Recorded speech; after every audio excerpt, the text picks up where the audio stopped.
গল্পের শুরুতেই দেখা যাবে কাসাই দীপকে বলছে, দাদা ভাই এখন কি করবি।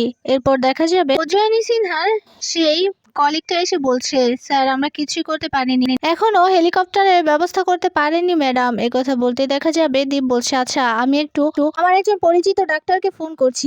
কথা বলেই সেই ডক্টরকে ফোন করে দীপ্তার্ক সরকার। এরপর ফোনটা রিসিভ করতেই দীপ বলছে, ডক্টর আপনাকে আমি বিরক্ত করার জন্য দুঃখিত।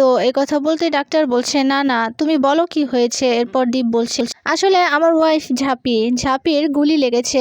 কথা শুনেই তো ডাক্তার ভীষণ অবাক হয়ে যায়, বলছে কিভাবে কিভাবে গুলি লাগলো। কথা বলতেই দীপ বলছে, সেসব কথা আপনাকে পরে বলবো, কিন্তু আমরা এখানে এসেছি, এখানে কোনো হসপিটাল নেই, যাও একটা হসপিটাল আছে সেখানে কোনো ডাক্তার নেই, এখন ওর পেট থেকে গুলিটা কি করে বের করবো ডাক্তারবাবু। ওইদিকে দেখা যাবে কাসাই বারবার করে ঝাঁপিকে ডাকতে থাকে, বলছে, ঝাঁপি দেখ না দাদা ভাই তোর জন্য কত মরিয়া হয়ে উঠেছে, দেখলি তো তোকে ভালো না বাসলে কি এমনটা কেউ করে। এই কথাই বলছে কাসাই ঝাঁপিকে, আর বারবার করে ঝাঁপিকে ডাকতে থাকে। এরপর দেখা যাবে ওই ডক্টর বলছে, আপনার ওখানে তো মনে হচ্ছে অনেক মানুষ আছে। এরপর দীপ বলছে, হ্যাঁ হ্যাঁ। এরপর ডক্টর বলছে, আমি আপনাকে কিছু কথা বলছি, আপনি খুব মনোযোগ সহকারে শুনবেন। এই কথা বলতেই দীপ বলছে, ডাক্তারবাবু আমার হাতে এত সময় নেই। এরপর ডাক্তার বলছে, আপনি যদি এখানে নিয়ে আসতে চান তাহলে কিন্তু অনেকটা সময় পেরিয়ে যাবে আর পেশেন্টকে বাঁচানো সম্ভব হবে না। এরপর দীপের মনে পড়ে যায় ঝাঁপির সে কথাটাই, বিয়ের আগে যখন দীপকে সাপে কামড়া ছিল তখন ঝাঁপি দীপকে বাঁচিয়ে নেয় নিজে কামড় খেয়ে। সে কথায় মনে করতে থাকে দীপ। ওই পাশ থেকে ডাক্তারবাবু বলছে,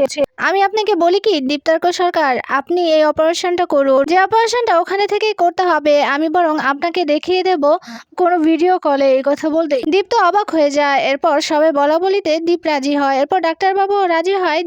এরপর দীপকে বলতে থাকে কিভাবে অপারেশন করতে হবে। এরপর দীপ ঝাঁপির মুখের দিকে তাকিয়ে অপারেশনটা শুরু করে দেয়। এরপর দেখা যাবে সেখানে রেশপ নিয়ে আসে একটা ল্যাপটপ। এরপর ভিডিও কলে ডাক্তারবাবুকে দেখাতে থাকে। ওইদিকে দেখা যাবে দীপ বলতে থাকে, আমাকে যে করে হোক ঝাঁপিকে বাঁচাতে হবে, ঝাঁপিকে আমাকে যে করে হোক বাঁচাতেই হবে।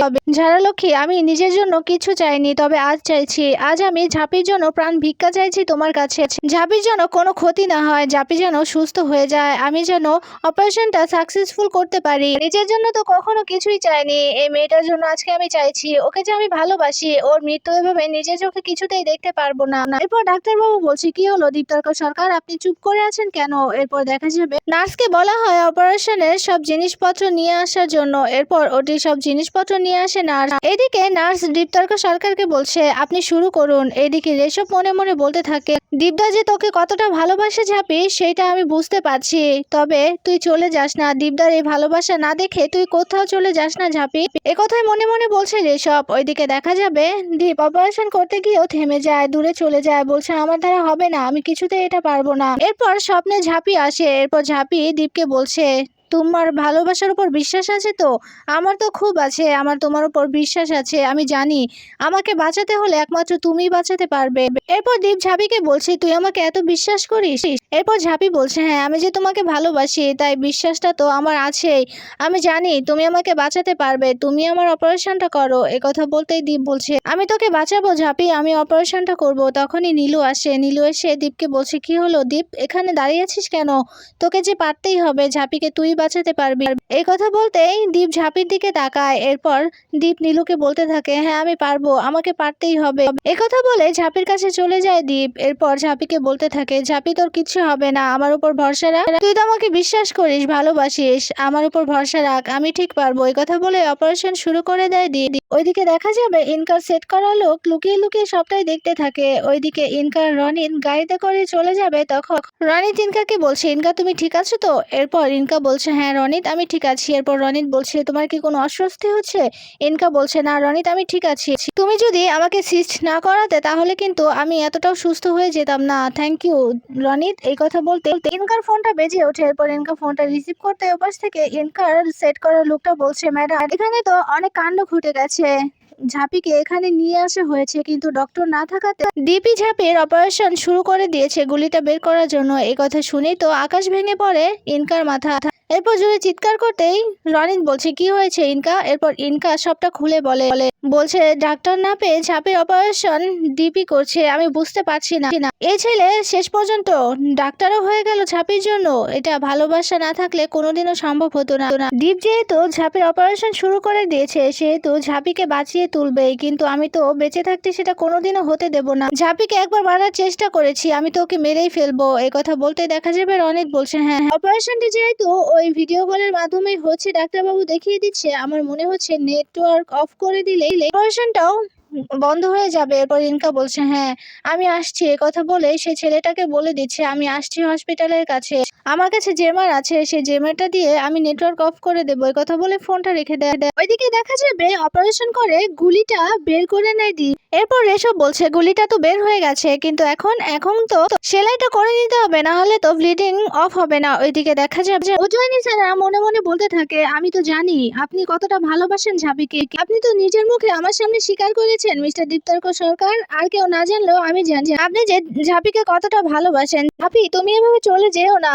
দীপ্তর্ক সরকারের মুখ থেকে ভালোবাসার কথাটা না শুনে তুমি কোথাও যেও না ঝাঁপি, এই কথাই বলছে উজয়নী সিনহা। ওইদিকে দেখা যাবে রনিত আর ইনকা হসপিটালের সামনে চলে আসে। আর এরপর সেই ছেলেটার সাথে দেখা হয়। সেই ছেলেটা বলছে আপনারা এখানে লাগিয়ে দিন সেই জামাটা। এরপর রনিত ইনকা সেই জামাটা লাগিয়ে সেখান থেকে চলে যায়। ওইদিকে দেখা যাবে দীপ সেলাইটা করে নেবে, ঠিক তখনই নেটওয়ার্কটা চলে যায়। এরপর ডাক্তারবাবুর ফোন কলও কেটে যায়। এরপর রেশব বলছে কি হলো আর দেখা যাচ্ছে না কেন ডাক্তারবাবুকে। এরপর রেশব চেক করতে গেছে, ঠিক তখনই দেখতে পায় নেটওয়ার্ক চলে গেছে। এরপর উজয়নী সিনহা নিজের ফোন বের করে দেখতে থাকে, ফোনেও নেটওয়ার্ক নেই। এরপর নীলু ও দীপের ফোন দেখতে থাকে, তখন দেখতে পায় সেখানেও নেটওয়ার্ক নেই, সবার ফোনেই নেটওয়ার্ক নেই। এরপর দীপ বলছে এখন কি করব, কি হবে এখন। এরপর নার্স বলছে হ্যাঁ সত্যিই তো নেটওয়ার্ক না থাকলে এখন কি করে হবে। এরপর রেশব বলতে থাকে শেষ পথে এসে কি ঝাঁপিকে আর বাঁচাতে পারবো না আমরা। এরপর দেখা যাবে দীপ বলছে না রেশব কি বলছিস কি তুই এসব, ঝাঁপিকে যে বাঁচতেই হবে। এরপর উজয়নী সিনহা বলছে আমাদের এখানে একটা ক্লাব আছে, এখান থেকে একটু দূরে, আমার মনে হচ্ছে সেখানে আমরা নেটওয়ার্ক পাবো, আমি গিয়ে দেখে আসি বাইরে নেটওয়ার্ক আছে কিনা। এরপর দেখা যাবে উজয়নী সিনহা রেশব আর নীলু চলে যায় বাইরে নেটওয়ার্ক দেখতে। এরপর দেখা যাবে দীপ বলতে থাকে শেষ পথে এসে কি আমি ঝাঁপিকে বাঁচাতে পারবো না। এদিকে দেখা যাবে ঝাঁপি জোরে জোরে নিঃশ্বাস নিতে থাকে, যেটা দেখে ভীষণ ভয় পেতে থাকে সবাই। এরপর দেখা যাবে কাছে এসে বলছে ঝাঁপি কি হয়েছে তোর, ঝাঁপি চোখ মেলে তাকা, প্লিজ চোখ মেলে তাকা ঝাঁপি, তোর কিছু হবে না। এরপর দেখা যাবে দীপ বলছে ঝাঁপি তোর কিছু হতে পারে না, তুই তো লড়াকু মেয়ে, তুই এভাবে চলে যেতে পারিস না, তুই তো এতদিন আমাদের সাহস জুগিয়েছিস, এখন তুই নিজেকে নিজে একটু সাহস দে, ভরসা দে, তোর কিচ্ছু হবে না ঝাঁপি। তখনই সেখানে সবাই চলে আসে, এসে বলছে বাইরে নেটওয়ার্ক নেই, কিন্তু হসপিটালের থেকে অনেকটা দূরে ক্লাবে, সেই ক্লাবটাতেই নেটওয়ার্ক আছে, আমাদের এক্ষুনি ঝাঁপিকে সেখানে নিয়ে যেতে হবে, না হলে এখানে থেকে ঝাঁপিকে এখানে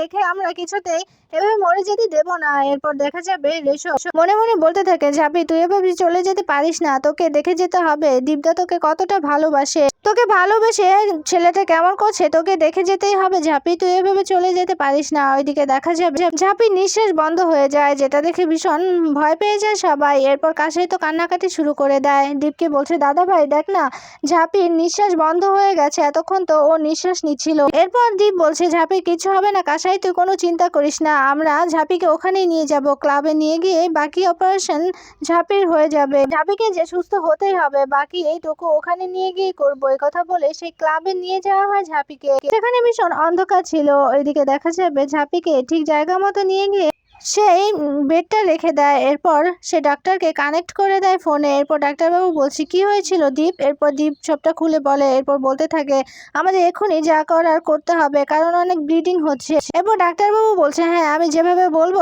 আপনি ঠিক সেভাবেই করবেন। এরপর দেখা যাবে কাসাই দীপকে বলছে দাদা ভাই আমাদের সফল হতেই হবে। এরপর দীপ বলছে হ্যাঁ শেষ পথে এসে এভাবে হলে চলবে না। এরপর দেখা যাবে দীপ বলছে কিন্তু এখানে তো অনেক অন্ধকার। এরপর সকলেই নিজের ফোন বের করে। এরপর ফোনের ফ্ল্যাশ অন করলে পুরোটা আলোকিত হয়ে যায়। এরপর কাসাই দীপকে বলছে দাদা ভাই এবার শুরু কর। এরপর সে আলোতে ঝাঁপি সে সেলাইটা করে দেয়। এইদিকে দেখা যাবে রেশব বলছে অপারেশন সাকসেসফুল। এদিকে ডাক্তারবাবু বলছে হ্যাঁ অপারেশন সাকসেস সাকসেসফুল হয়েছে আমার এই 40 বছরের এই প্রথমবার আমি কাউকে দিয়ে অপারেশন করালাম, তাও আবার সে কিনা ডাক্তার নয়। এদিকে দেখা যাবে উজ্জ্বনী সিনহা বলতে থাকে, হ্যাঁ অপারেশনটা সাকসেসফুল হয়েছে, কিন্তু ঝাঁপির এখনো জ্ঞান কেন ফিরছে না? এরপর দীপ বলছে, চিন্তা করবেন না ম্যাডাম, ঝাঁপির জ্ঞান ফিরে আসবে, যে কোনো মুহূর্তেই ফিরে আসবে, অপারেশন যেহেতু সাকসেসফুল হয়েছে।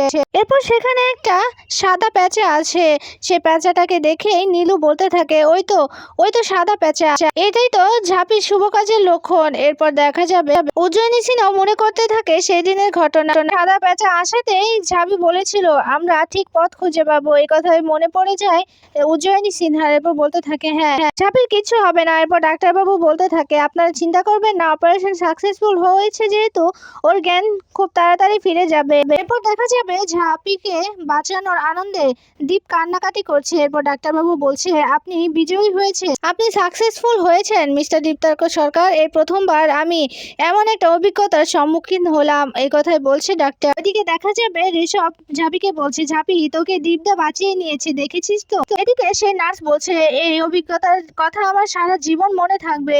এদিকে দেখা যাবে সবাই খুশি হয়েছে দীপের এমন কাজে। এরপর সবাই দীপের নামে জয়ধ্বনি দিতে থাকে। ওইদিকে দেখা যাবে সুস্থ হয়ে বাড়ি ফিরেছে ঝাঁপি। নীলুর বাবার 30,000 টাকা নিয়ে নীলুর বাবাকে দিয়ে দেয় ঝাঁপি, বলছে, এই যে কাকু আপনার টাকা। এরপর নীলুর বাবা টাকাগুলো নিতে যাবে, কিন্তু ঝাঁপি দেয় না। এরপর বলতে থাকে, চঞ্চলদাকে কাসাইদের কাছে ক্ষমা চাইতে হবে, আর কাকুমণি আপনাকে বাবার কাছে ক্ষমা চাইতে হবে, কারণ আপনারা এই 30,000 টাকার জন্য অনেক কথা শুনিয়েছে, চুর অপবাদ দিয়েছেন বাবাকে আর কাসাইদিকে, তাই ওনাদের কাছে ক্ষমা না চাওয়া পর্যন্ত আপনাদের টাকাগুলো দেব না। এরপর দেখা যাবে নীলুর বাবা বলছে, কোনো দিনও আমি ক্ষমা চাইবো না। এরপর ঝাঁপি বলছে, তাহলে টাকাগুলোও পাবেন না। এই কথা বলতেই অবাক হয়ে তাকিয়ে আছে নীলুর বাবা আর চঞ্চল।